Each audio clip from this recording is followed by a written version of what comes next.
Hasrat liar adik ipar, bab 2, hitam di atas putih.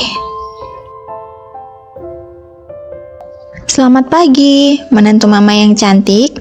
Gimana tidurnya semalam? Nyenyak? Salma yang sedang sibuk membantu asisten rumah tangga menyiapkan sarapan, menyambut kedatangan Felicia di ruang makan dengan hangat.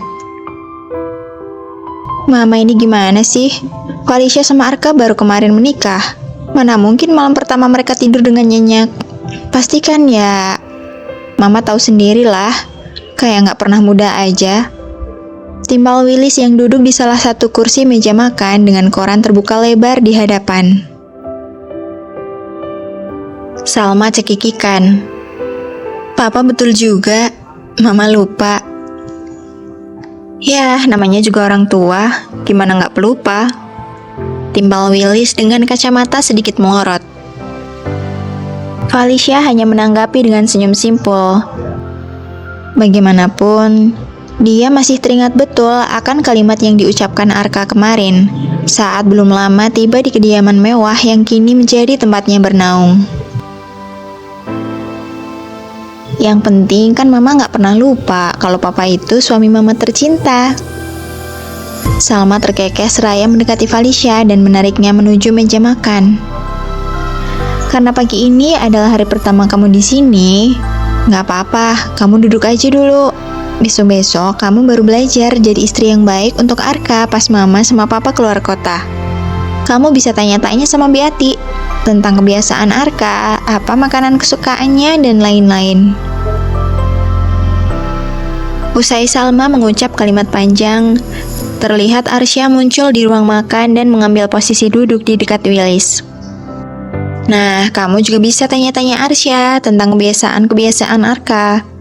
Lama-lama kamu akan hafal dengan sendirinya kalau udah terbiasa melayani suami kamu. Salma menambahkan sambil melempar pandang ke arah anak keduanya.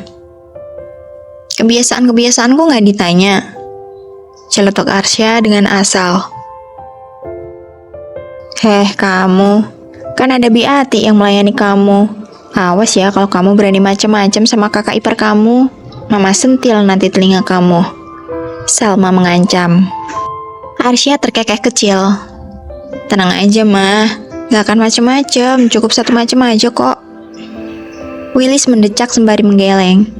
Jangan heran sama kelakuan Arsya ya. Dia memang suka bercanda. Kalau kamu lagi suntuk, bolehlah ngobrol sama dia. Anggap aja dikandung sendiri. Benar kata Papa. Salma mengangguk-angguk. Arsya anaknya juga asyik loh. Mendengar basa-basi di sekitar hanya membuat Felicia mengulas senyum tipis.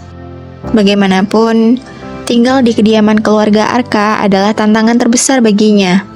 Tidak ada yang Felicia pikirkan saat ini, selain bagaimana caranya mengambil hati Arka, menaklukkan lelaki pujaan hatinya tersebut, supaya bisa membalas cintanya dengan sepenuh hati dan tidak lagi memperlakukannya dengan sikap dingin dan angkuh. Apa Felicia bisa? Alih-alih melanjutkan membantu asisten rumah tangga menyiapkan sarapan, Salma justru menarik kursi di samping Felicia dan mendudukinya. Ngomong-ngomong, kamu tahu nggak kenapa Mama Papa tiba-tiba datang melamar kamu dan minta untuk menikah dengan Arka? Felicia menggeleng saat mendengar pertanyaan Salma, karena memang dia tidak tahu apa alasannya. Awalnya, ketika menyambut kedatangan kedua orang tua Arka, Felicia merasa hidupnya diliputi kebahagiaan. Dia yang menaruh hati kepada Arka sejak lama, tetapi tidak pernah bertukar kabar. Mendadak dilamar oleh Willis dan Salma yang Felicia tahu, mereka adalah teman dekat mendiang kedua orang tuanya yang sudah tiada. Jadi, dulu Mama sama Papa pernah berhutang budi sama kedua orang tua kamu. Waktu itu perusahaan kami hampir bangkrut. Kami diambang kehancuran. Tapi orang tua kamu membantu kami sampai... Ya, kamu bisa lihat sendiri sekarang. Salma menjelaskan sementara Willis mengangguk-angguk. Jasa mendiang orang tua kamu begitu besar untuk keluarga kami, tambah Willis. Dan sebelum mereka meninggal, kami udah berjanji ke mereka kalau kami akan menjaga kamu dan menyayangi kamu seperti keluarga kami sendiri. Itulah kenapa Mama sama Papa memutuskan melamar kamu untuk Arka. Salma terlihat berwibawa.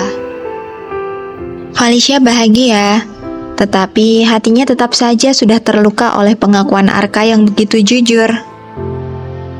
Tapi Mama sama Papa tahu sendiri kalau orang tua Val, perusahaan kami udah... Kalimat Felicia terhenti. Dia tidak mampu melanjutkan kata-kata yang juga membuatnya terpukul. Selain kedua orang tuanya tiada, perusahaan yang mereka bangun pun mendadak gulung tikar. Dan Felicia tidak tahu apa sebabnya. Dia tidak bisa berbuat apa-apa, karena berkecimpung dalam dunia bisnis bukanlah passionnya.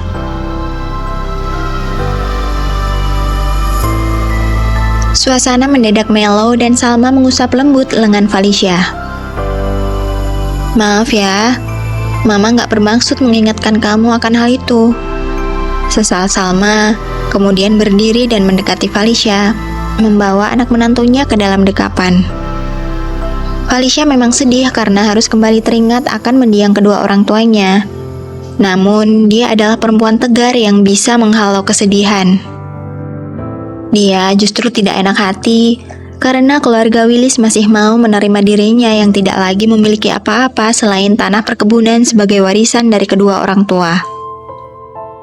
Nah, ini makanan kesukaan Felicia udah mateng nih, Ma. Tapi di mana Arka? Kenapa belum datang juga? Biasanya pagi-pagi udah rapi dia. Salma mengurai dekapan begitu mendengar ucapan Willis. Dilihatnya Bi Ati membawa semangkuk sayur capcay ekstra udang yang memang Felicia suka. Iya, Arka mana? Dia udah mandi kan? Memangnya semalam kalian sampai jam berapa? Arka sampai betah gitu di kamar? Timpal Salma. Lagi-lagi Felicia tidak tahu harus menjawab apa. Dia sedang memikirkan jawaban yang tepat. Tetapi Willy sudah lebih dulu berujar. Coba Arsya, susulin kakak kamu ke kamarnya. Bilang, sarapannya udah siap. Lama banget gak turun-turun. Titah Willis. Tanpa menunggu lama, Arsya bangkit dari tempat duduk. Namun Felicia segera mencegahnya. Tunggu, Arsya, maaf tapi biar Val aja yang panggil Mas Arka. Arsya bisa duduk lagi. Felicia berujar dengan menyembunyikan rasa gugup yang ada. Sebentar ya Ma, Pa.